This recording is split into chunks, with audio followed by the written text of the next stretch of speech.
Genesis 35. Then God said to Jacob, "Arise, go up to Bethel, and dwell there, and make an altar there to God, who appeared to you when you fled from the face of your brother Esau." So Jacob said to his household, and to all who were with him, "Put away the foreign gods which are among you, and purify yourselves, and change your garments, and let us arise and go up to Bethel, and I will make an altar there to God, who answered me in the day of my distress, and has been with me wherever I have gone." So they gave to Jacob all the foreign gods which they had, and the rings which were in their ears, and Jacob hid them under the oak which was near Shechem. As they journeyed, there was a terror of God upon the cities which were around them, and they did not pursue the sons of Jacob. So Jacob came to Luz, that is Bethel, which is in the land of Canaan, he and all his people who were with him. He built an altar there and called the place El Bethel, because there God had revealed himself to him when he fled from his brother. Now Deborah, Rebekah's nurse, died, and she was buried below Bethel under the oak. It was named Alon Bakuth, Oak of Weeping.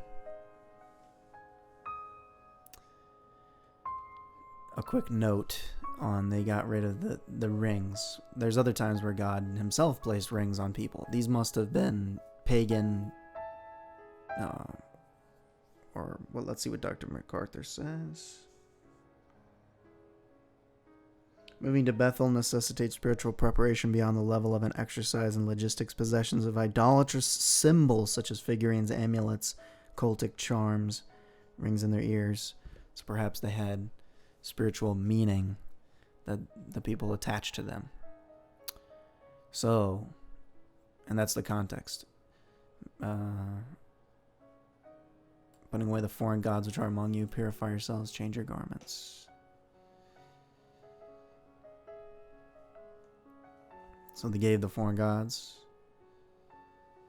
and the rings that were in their ears. Jacob hid them. Okay. Now, Jacob is named Israel. Verse 35, verse 9. Then God appeared to Jacob again when he came from Padan Aram, and he blessed him. God said to him, "Your name is Jacob. Your name shall no longer be called Jacob, but Israel shall be your name." Thus he called him Israel. He called his name Israel. God also said to him, "I am God Almighty, El Shaddai." I am El Shaddai, God Almighty. Be fruitful and multiply. A nation and a company of nations shall come from you, and kings shall come forth from you. The land which I gave to Abraham and Isaac, I will give it to you, and I will give the land to your descendants after you. Then God went up from him in the place where he had spoken with him. Jacob set up a pillar in the place where he had spoken with him, a pillar of stone, and he poured out a drink offering on it. He also poured oil on it. So Jacob named the place where God had spoken with him Bethel, i.e., the house of God.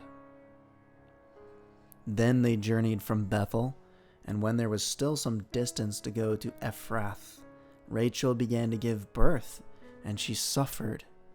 She had difficulty in her giving birth, severe labor. When she was in severe labor, the midwife said to her, "Do not fear, for now you have another son." It came about as her soul was departing, for she died, that she named him Ben-Oni, the son of my sorrow. But his father called him Benjamin, the son of the right hand.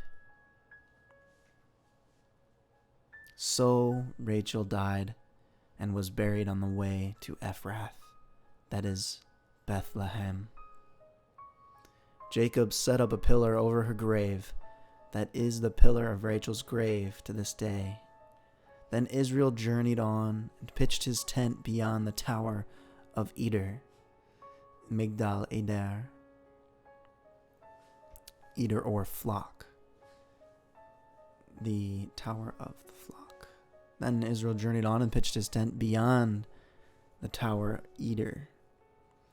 It came about while Israel was dwelling in the land that Reuben went and lay with Bilhah, his father's concubine, and Israel heard of it. Now there were 12 sons of Jacob, the sons of Israel. So we have more trouble. The sons of Leah: Reuben, Jacob's firstborn, then Simeon and Levi and Judah and Issachar and Zebulun, the sons of Rachel, Joseph and Benjamin. And the sons of Bilhah, Rachel's maid, Dan and Naphtali. And the sons of Zilpah, Leah's maid, Gad and Asher. These are the sons of Jacob who were born to him in Padan Aram. Jacob came to his father Isaac at Mamre of Kiriath Arba, that is Hebron, where Abraham and Isaac had sojourned. Now the days of Isaac were 180 years. Isaac breathed his last and died, and was gathered to his people, an old man and satisfied with days of a ripe age. And his sons Esau and Jacob buried him. 180 years. That was the 35th verse.